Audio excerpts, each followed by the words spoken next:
Live from the world's capital markets, here are the financial headlines, brought to you by Kwakol.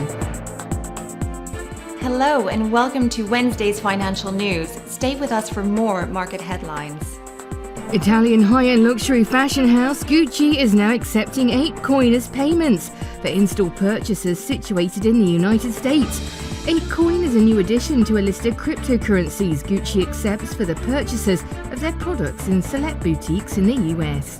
Chinese e-commerce giant Alibaba and electric vehicle startup XPeng are opening a computing center to train software for driverless cars. The two companies said XPeng will use technology from Alibaba's cloud division from its computing needs.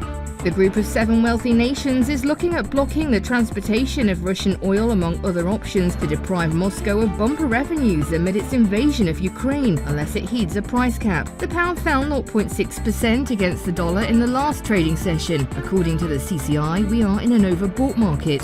The Bitcoin dollar pair made a minor downwards correction in the last session, dropping 0.1%. The Williams indicator is giving a negative signal.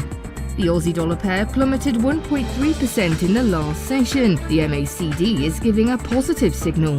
The dollar-yen pair exploded 1.1% in the last session. The MACD is giving a negative signal. The US ISM Services PMI will be released at 1400 GMT. The US factory orders at 1400 GMT and Germany's trade balance at 0600 GMT. Germany's exports will be released at 0600 GMT, Japan's Jibun Bank Services PMI at 030 hours GMT, and Japan's foreign bond investment at 2350 GMT. We hope that you've enjoyed Wednesday's market outlook. On behalf of all of us here, we wish you a productive trading day. Be sure to join us tomorrow morning for the latest news and events from the financial markets.